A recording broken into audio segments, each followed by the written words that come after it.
Coucou tout le monde. Du coup, dans la continuité de l'update de lecture du mois de juin, je vais vous présenter dans ce book haul mes achats du mois de juin. Et alors j'ai pas acheté énormément de livres en soi. Ce mois de juin a été un assez petit mois, mais j'ai quelques petites choses à vous montrer quand même. Des continuités de saga, d'autres choses. Il y a plein de choses, vous verrez, il y a plein de choses. Je commence du coup dans un premier temps par mes achats physiques. Je me suis procuré la musique du silence de Patrick Rothfuss que j'ai aux éditions Brajlon. Quelle galère pour le trouver! Oh mon dieu, c'est... À la Fnac il n'y en a plus, Amazon il n'y en a plus, je crois qu'il y a une grosse rupture auprès de la maison d'édition. Je l'ai trouvé complètement par hasard dans une librairie à Montpellier pendant que j'étais en déplacement un week-end. Et quel bonheur, mon dieu! C'était le dernier Patrick Rothfuss que je n'avais pas dans ma bibliothèque. Et voilà, au moment où je veux l'acheter, bien évidemment il n'y en a plus quoi. Alors qu'à chaque fois que j'allais en librairie, il y en avait tout le temps. Alors vraiment là ça a été, je sais pas, une rupture de stock de partout. Donc voilà, je suis très contente d'avoir réussi à me le procurer complètement par hasard. C'est une nouvelle qui s'inspire de Ori, qui est un personnage du coup de la saga Le Nom du Vent. Donc voilà, j'avais très hâte de... Enfin très hâte. Je voulais le lire pour mon mois de la fantaisie. C'était il y a 2 mois. Voilà, tout va bien. Mais même le fait d'en avoir parlé, je me suis dit il faut quand même que je le lise, que je l'achète parce que ça reste quand même dans l'univers du Nom du Vent que je vénère, tout simplement.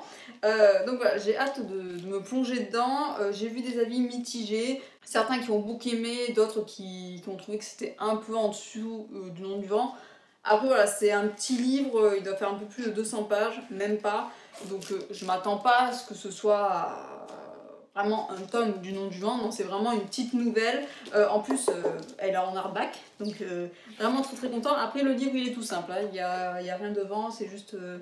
Mais bon ça reste quand même trop beau. Donc je sais pas trop de comment ça va se passer, je sais juste que du coup ça se passe à Tarbean, non plutôt à l'université, qu'on va suivre un peu voilà Ori, ce qu'elle fait dans les égouts, tout ci tout ça, parce que c'est un personnage très mystérieux dans la saga, donc bon peut-être qu'on va en apprendre un peu plus sur elle et sur voilà, la ville en général. Donc bon, hâte de me plonger dedans, peut-être cet été, qui sait si j'ai un peu de temps, parce que bon, voilà, elle fait pas 200 pages, ça peut me faire une petite journée quoi. Tranquille, pépouze au bord de la piscine. Je me suis procuré ensuite... J'en ai marre, mais en même temps ils sont tellement trop beaux ces ouvrages. Je vous présente Draconix, qui est un livre auto-publié, enfin un livre. C'est un bestiaire, un recueil d'illustrations qui est juste magnifique.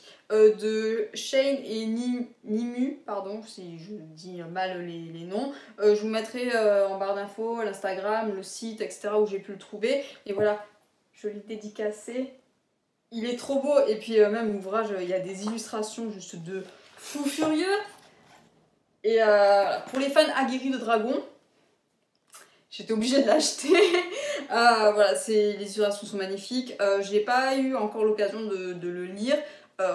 Voilà, c'est une lecture de chevet que j'ai mis à côté de mon lit pour que je puisse m'y plonger le soir tranquille. Je l'ai juste un peu feuilleté, j'ai lu quelques passages, mais voilà, il est juste tellement beau. Donc voilà, et puis rien que là. C'est juste le craquage, voilà. Il y a toujours un livre gros craquage dans un book haul. Là c'est celui-ci, c'est celui-là, c'est lui le coupable. Il y en a un deuxième en préparation qui est censé sortir en octobre 2020 si je dis pas de bêtises. Mais voilà, là en hardback aussi, enfin même il y a des détails sur voilà, des dorures et tout. Enfin, je suis in love, vraiment je suis in love. Donc bon, je sais pas trop si je vais vous en parler dans un update de lecture, je ne sais pas. Parce que bon, c'est un bestiaire, c'est quelque chose, je saurais pas dire quoi dire comme avis dessus. Mais voilà, je tenais quand même à vous le montrer dans le book haul parce que il est juste trop beau.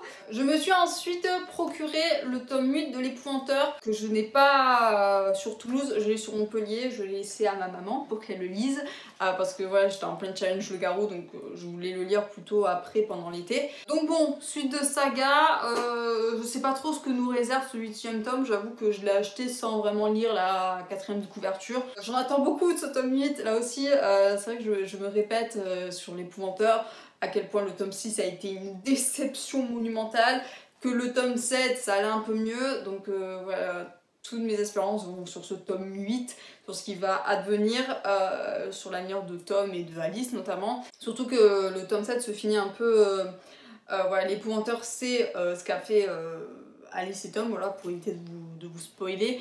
Donc bon, l'Épouvanteur et Tom sont plus trop sur la même longueur d'onde, je sais pas trop ce qui va se passer du coup dans ce 8e tome, j'en attends énormément, j'espère que je ne serai pas déçue.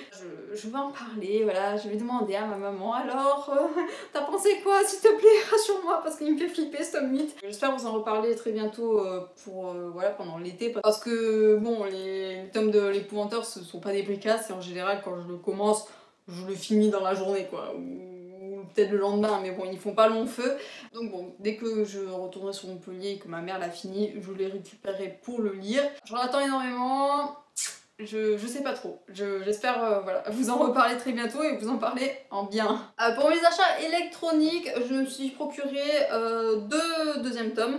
Je vous en ai parlé brièvement pendant mon update de lecture, qui est très long. J'ai oublié de vous mettre des timers dessous parce que 44 minutes là aussi j'ai encore abusé, mais bon, tant pis.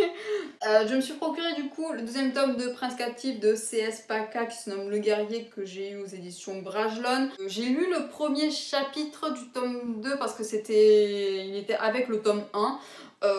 Voilà, ça va de suite quasiment après les événements du tome 1.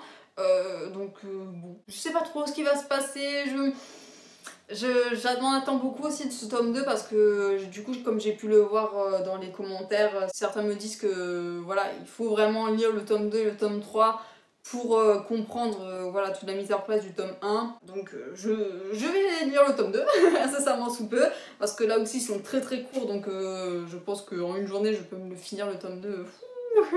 Donc bon, hâte de savoir ce qui va se passer entre Damien et Laurent, même si je me doute un peu de comment va se finir leur relation, parce que bon, comme tout le monde en a parlé, c'est un peu impossible de ne pas avoir été spoilé. Donc mais bon, il y a quand même tout le cheminement que je ne connais pas, donc je vais voir comment ça se passe et comment va évoluer leur relation, comment va évoluer l'intrigue, etc. etc. Surtout que là ça va se passer du coup en dehors du château, je pense qu'on va visiter plein de trucs et tout, et c'est ce que je reprochais un peu au Thomas, c'est qu'on était vraiment cantonné à une pièce, et enfin une pièce, à un lieu, et vraiment enfin on savait que très très peu sur l'environnement. Donc bon, à voir ce tome 2, j'ai très très hâte de le lire. Et puis j'espère vous en parler très bientôt là aussi. Et mon dernier achat du coup c'est les Chroniques de Rennes, le tome 2 qui se nomme Messager de Fefkin, que j'ai aux éditions MXM Bookmark. Voilà aussi, c'est un peu comme le Prince Captif, j'attends, je veux lire le tome 2. Parce que là aussi, la fin du tome 1, voilà, ça promet beaucoup de choses, on sent que ça va être un tome où il y a un peu plus d'action, où on en sait un peu plus sur le monde qui entoure les personnages, vu que là aussi c'est un monde fantasy, mais quand même un peu plus fantasy que Prince Captif, vu que là il y a tout un panel de créatures. Donc bon, j'espère qu'on rencontrera un peu de tout, et puis que ça tiendra debout, parce que ça a l'air vraiment très très vaste son monde, et j'espère que ne pas trouver d'incohérence ou de facilité quelque part. Donc bon, à voir comment se passe le tome 2, surtout que j'ai lu quand même quelques critiques qui disaient que le tome 2, bah, c'était un tome 2, du coup il servait à rien. Non, s'il vous plaît. Mais j'ai un peu peur parce que du coup, j'ai pas envie de spoiler le tome 1, mais vu que c'est du point de vue de Ren, j'ai un peu peur pour le personnage de Riyad. J'espère avoir été assez claire sans avoir spoilé, mais bon, j'ai quand même hâte de le lire, vraiment de me plonger dedans, surtout que là aussi ça va être une lecture très très rapide si je suis à fond comme pour le premier tome. Et j'espère vous en reparler du coup très très bientôt. C'en est tout du coup pour ce book haul. Ça a été plus rapide, hein? Ah, beaucoup plus speed. D'un coup c'est hop là, on n'a pas le temps. Après, comme je vous ai teasé, j'ai pas acheté beaucoup. Le mois de juin, en général, il y a beaucoup de dépenses qui me viennent dans la tête, donc j'achète moins. Mais comment vous dire que le mois de juillet, j'ai déjà acheté 2 livres, alors que on n'a même pas 10 jours du mois de juillet. Tout va bien. Petit message aussi que je voulais passer, c'était quand il y a 3 semaines ou 2, où j'ai pas posté de vidéo, je ne sais plus. Voilà, c'est les vacances d'été qui arrivent, avec la chaleur, ainsi de suite. Donc je pense que le mois de juillet, mois d'août, voire peut-être mois de septembre, parce que je ne sais pas quand est-ce que je vais avoir des congés. Voilà, il risque d'y avoir des semaines où il n'y aura pas de vidéo, alors je préviens sur Instagram. Des os, pas des os. Suivez-moi sur Instagram. Du coup, s'il n'y a pas de vidéo de prévue dans une semaine, vous inquiétez pas, c'est soit parce que je ne suis pas là, du coup je ne peux pas faire de vidéo, soit parce qu'il fait juste trop chaud. Et vu que je suis dans une rue, alors pas très passante, mais voilà, si j'ouvre la fenêtre et qu'une voiture passe, ça s'entend, donc je peux pas filmer avec la fenêtre ouverte, c'est juste impossible. Et rien que là je commence à avoir chaud, alors en plein mois d'août avec 40 degrés, je vais pas pouvoir tourner, tout simplement, je vais juste décéder quelque part dans une pièce de mon appart. Je pense aussi du coup vous faire plutôt, voilà, en septembre, une lecture vraiment principale sur mes lectures de juillet et d'août. Pareil pour le book haul, je sais pas, c'est quelque chose que je réfléchis pour voilà, essayer de vous proposer des choses un peu fun pendant les vacances d'été. Donc bon, après voilà, c'est comme... alors, je sais plus ce que j'ai fait l'année dernière ou il y a 2 ans, aucune idée. Mais les 2 mois de vacances d'été, c'est des périodes assez creuses un peu pour tout le monde, donc... Voilà, s'il n'y a pas de vidéo, c'est pas grave. Donc je vais vous laisser sur ça. J'espère que cette vidéo vous aura plu. Si vous avez lu certains de ces livres, tout ça, n'hésitez pas à me le dire. Je vous souhaite à tous un excellent week-end, une excellente soirée, ainsi de suite. Et bien évidemment, d'excellentes lectures. Bye bye!